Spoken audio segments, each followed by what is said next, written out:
उसके बाद अपन देखेंगे रिफ्लेक्स एक्टिविटी। ठीक है, रिफ्लेक्स एक्टिविटी कैसे काम करता है। So reflex activity can be simply defined as a the involuntary and immediately response to voluntary muscles to the specific stimulus. प्रतिवर्ती गतिविधियों को सरल शब्दों में ऐच्छिक मांसपेशियों को किसी विशिष्ट उत्तेजना से प्रति अनैच्छिक और तत्काल प्रक्रिया के रूप में परिभाषित किया जाता है। ठीक है, अच्छा आप सबसे पहले ये समझिए जो हमारा रिफ्लेक्स एक्टिविटी होता है, ठीक है, ये कैसे काम करता है।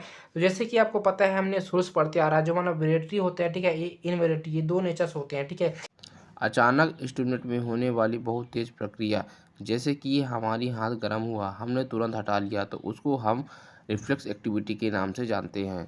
कैसे काम करते हैं, जैसे आपको पता है जो हमारा वॉलेटरी होते हैं, ठीक है, ये ऐच्छिक मतलब इच्छा के अनुसार जो किया जा सके। ठीक है, इच्छा के अनुसार कैसे किया जा सकते हैं, जैसे कि मैं अभी लिख रहा हूँ, ठीक है, ये मेरी इच्छा है।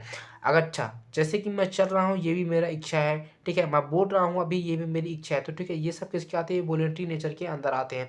अब इनवॉलेटरी नेचर क्या होते हैं, इनवॉलेटरी नेचर वो होते हैं जो हमारे कंट्रोल में नहीं होते। ठीक है, जो अनैच्छिक होते हैं। अनैच्छिक मतलब जो हमारे अभी, जैसे कि हमारा हार्ट अभी काम कर रहा है, ठीक है, हार्ट को मैं नहीं रोक सकता। ठीक है, तो ये हमारा क्या हो गया, इनवॉलेटरी नेचर को हो गया। किडनी मेरी काम कर रही है, ठीक है, इसको मैं नहीं रोक सकता, तो क्या होगा, हमारे इनवॉलेटरी नेचर को हो गया। तो जो मतलब जो रोक सकता हूँ मैं, उसको वॉलेटरी नेचर के नाम जानते हैं, और जो मैं नहीं रोक सकता उसको हम इनवॉलेटरी के नाम से जानते हैं। ठीक है, तो आई होप आपको डिफरेंस समझ में आ गया हो। ठीक है, then the pathway followed by nerve impulse that produced the reflex activity is known as तंत्रिका आवेग द्वारा आगे बढ़ने का वह मार्ग जो प्रतिवर्ती गतिविधि उत्पन्न करता है, प्रतिवर्ती क्रिया कहलाती है।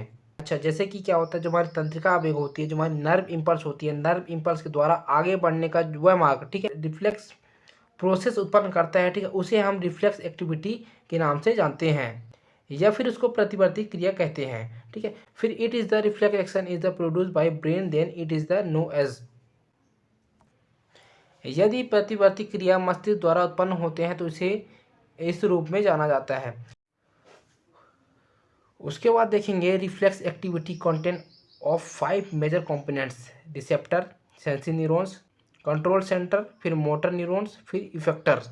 ये डायग्राम में क्या कहने की कोशिश कर रहा है, जो हमारा रिफ्लेक्स एक्टिविटी था, ठीक है, जो हमारा स्पाइनल कोड था, ठीक है, तो ये क्या कहने की कोशिश कर रहा है, ठीक है, जिससे हमारे रिसेप्टर हो गया। ठीक है, रिसेप्टर आपको पता है, रिसेप्टर क्या होते हैं, बॉडी के सेंसर होते हैं। ठीक है, अब बॉडी के सेंसर जो हमारी स्किन आ गया, आई वगैरह आ गए, ईयर वगैरह आ गए, ईटीसी जितनी भी आती हैं, ठीक है, जो बाहर एक्सटर्नल पार्ट में आती हैं, तो ये सब हमारे किस में आ गया, रिसेप्टर में आ गया। अब रिसेप्टर में आने के बाद जैसे हमारे गर्म पतीला है, ठीक है, इसको जैसे मैंने टच किया, अब टच करने के बाद तुरंत हम क्या हुआ, यहाँ जो हमारे नर्व्स है, ठीक है, ठीक, क्या हुआ, एक्टिव हो गया। ठीक है, जिसको हम बोलेंगे सेंसरी न्यूरॉन्स बोलते हैं। अब हमारे सेंसरी न्यूरॉन्स का काम आता है, तुरंत मैसेज कर दिया। ठीक है, अब सेंसरी न्यूरॉन्स क्या किया, सेंसरी न्यूरॉन ने तुरंत यहाँ से मैसेज किसको भेजा, डोर्सल को भेजा। ठीक है, और डोर्सल किसके अंदर है, स्पाइनल कोड के अंदर है, तो मतलब स्पाइनल कोड को भेजा। ठीक है, अब स्पाइनल कोड को जैसे ही इसने मैसेज भेजा, तो स्पाइनल कोड क्या करता है, डिसाइड करता है, ठीक है, डिसीजन लेता है, और तुरंत डिसाइड करता है, और उसके बाद तुरंत किसको भेजता है, इसको मोटर न्यूरॉन्स को मैसेज भेजता है। ठीक है, अब मोटर न्यूरॉन्स क्या करता है, मोटर न्यूरॉन्स ऑर्डर को मसल तक ले जाता है। ठीक है, ये हमारे जैसे मसल्स हो गए एग्जांपल, तो ये मोटर न्यूरॉन्स का हुए, इसका जो ऑर्डर था, ठीक है, किसका, जो सेंसरी न्यूरॉन्स था, ठीक है, स्पाइनल कोड को दिया था। अब स्पाइनल कोड ने क्या किया, ऑर्डर दिया, किसको ऑर्डर दिया, मोटर न्यूरॉन्स को ऑर्डर दिया।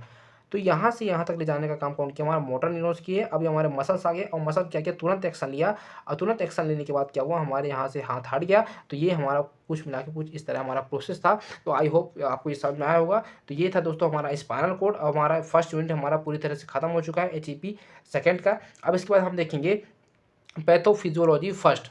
आपको वीडियो कैसा लगा, please like, subscribe and comment करके जरूर बताएं।